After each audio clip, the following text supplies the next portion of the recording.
اچھا لباس پہنو. میں قیمتی نہیں پہنتا ہوں، قیمتی لباس نہیں پہنتا ہوں، اچھا پہن. وہ کدھر گئی موطا؟ باب ما جاء فی لبس الثیاب للجمال بہا. کپڑے اس لیے پہننا کہ اچھے نظر آئیں، آپ خوبصورت نظر آئیں. سبحان اللہ. ہمارے یہاں پتہ مولوی کے بارے میں کیا تاثر ہے کہ اس کے میلے کپڑے ہوں اور وہ پرانی سائیکل پر چڑھا ہوا ہو، اس کا مڈگارڈ بھی کوئی نہ ہو اور اس کی بریکیں بھی کوئی نہ ہو اور وہ پاؤں سے بریک لگاتا ہو. یہ تو ہے مولوی. اور جس کے کپڑے اچھے ہوں، گھر اچھا ہو، سواری اچھی ہو، وہ مولوی ہے ہی. مجھے ایک نوجوان نے پکڑ لیا، تم کیسے مولوی، اتنی بڑی بڑی گاڑیوں پہ چڑھتے ہو اور اتنے تمہارے پاس جائیداد ہے، اور مولوی تو سائیکل پہ ہوتے ہیں. یہ انگریز نے تاثر بٹھایا ہماری نسل میں مولوی کے بارے میں. تو میں مہنگے کپڑے نہیں پہنتا ہوں، میں صاف ستھرے کپڑے پہنتا ہوں اور صاف رہنے. اب میں جب مدرسے آتا ہوں آپ کو دیکھ کے میری طبیعت خوش ہو جاتی ہے کہ سارے ماشاءاللہ اجلے اجلے نظر آتے ہیں، اور کوئی ماشاءاللہ نسواری کوئی نہیں ہے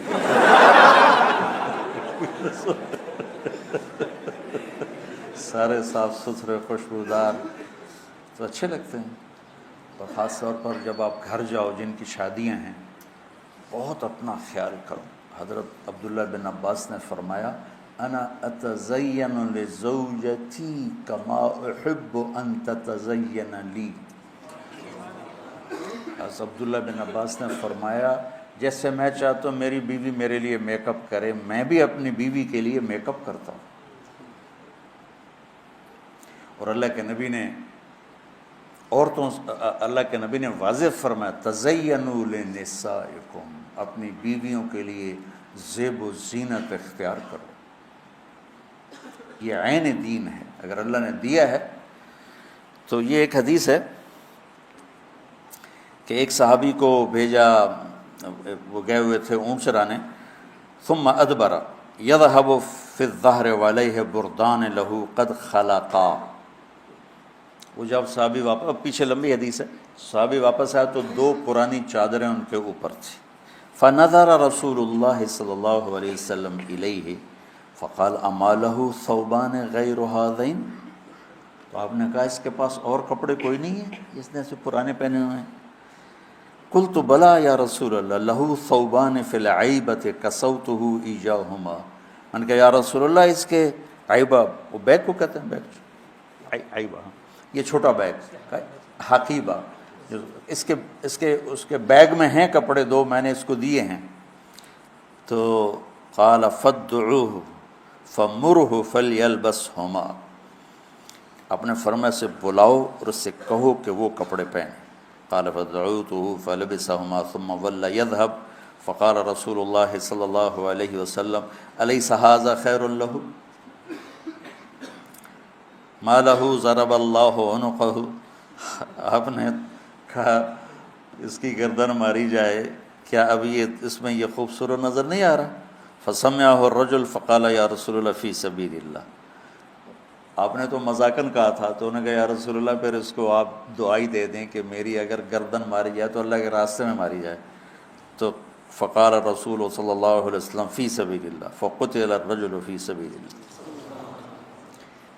تو صاف ستھرا رہنا، اچھا رہنا، لوگ آپ کو پسند کریں. آپ کا پہلا تاثر لباس کا ہوتا ہے، خاص طور پر جو شادی شدہ لوگ ہیں. اپنے آپ کو آراستہ رکھو، کسی جگہ جانا ہو. میرے نبی نے کپڑے الگ رکھے ہوئے تھے وفود سے ملنے کے لیے، تھے کہ نہیں تھے؟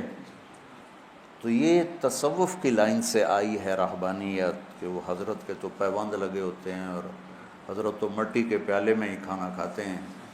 بھائی یہ حضرت کی باتیں حضرت کے پاس رکھو، وہ دیکھو جو میرے نبی نے بتایا اور کر کے دکھایا. حضرت تو سب کے الگ الگ. میں تمہیں سیرت سے جوڑنا چاہتا ہوں. اکابر کی عظمت کے بغیر دین مکمل نہیں. یاد رکھو، اللہ معاف کرے کہ میں کسی بھی اکابر امت کی توہین کروں، لیکن اکابر امت کتنے ہی بڑے کیوں نہ ہوں، نمونہ صرف نبی کی ذات، آئیڈیل صرف نبی کی ذات. لقد کان لکم، پھر آگے فی، سبحان اللہ، ایک لقد پھر لکم اور فی رسول اللہ ہے. ایک ہی ہستی ہے جس کے پیچھے چلو گے تو منزل ملے گی، وہ ہیں محمد مصطفیٰ. محبتیں بانٹو، محبتیں تقسیم کرو، نفرتوں کی آگ کو بجھاؤ اور اسلام پیش کرو. اسلام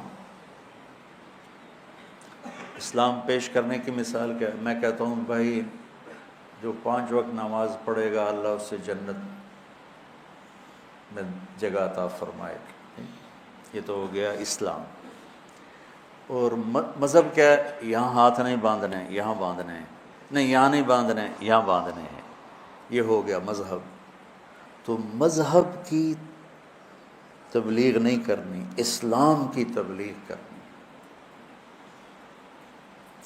اپنی ذات کے لحاظ سے میں بار بار دہراتا ہوں کہ میری بات کو کوئی غلط نہ لے جائے. اپنی ذات کے لحاظ سے ہم امام ابو حنیفہ کے فتویٰ کو مانتے ہیں، اور امام ابو حنیفہ کے مذہب کی وہ تعبیر جو اکابر دیوبند نے کی ہے اس کو ہم راجح مانتے ہیں. راجح یعنی زیادہ صحیح مانتے ہیں. باقی سب کی عزت کرتے ہیں، سب کا احترام کرتے ہیں، سب کو سلام کرتے ہیں.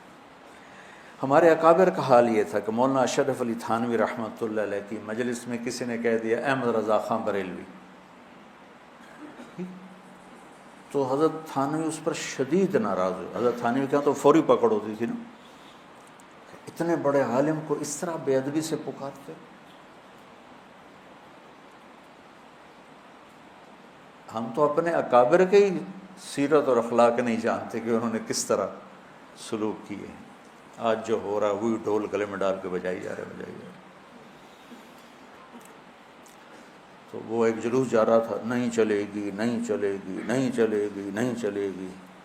وہ ایک نے کسی سے پوچھ لیا بھائی کس کی نہیں چلے گی؟ کہ مجھے کچھ پتہ نہیں، بس نہیں چلے گی، نہیں چلے گی.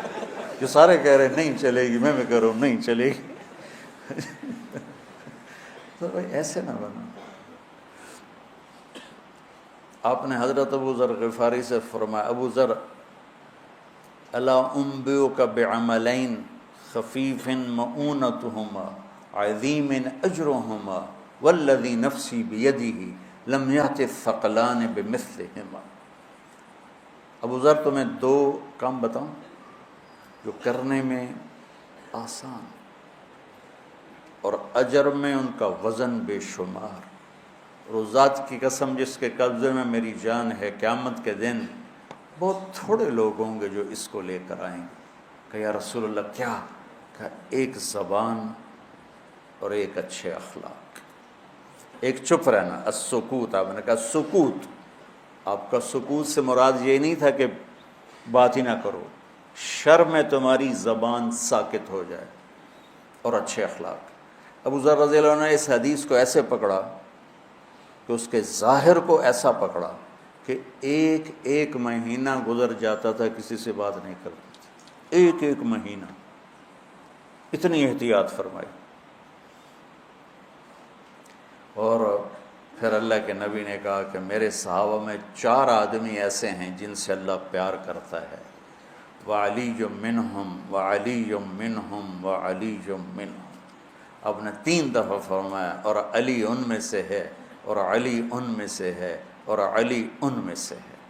تو کون ہے یا رسول اللہ؟ آپ نے کہا علی، سلمان، ابو ذر اور مقداد.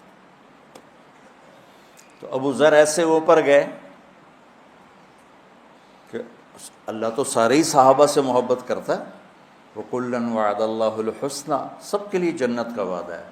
لیکن یہ 4 کا خاص طور پہ نام لے کر فرمایا. پر حضرت علی کا نام 3 دفعہ دہرایا اہمیت بیان کرنے کے لیے. بچوں میری یہ زندگی بھر کی نصیحت ہے، صرف اس درس کی نہیں، کہ اپنی زبانوں پہ قابو رکھیں.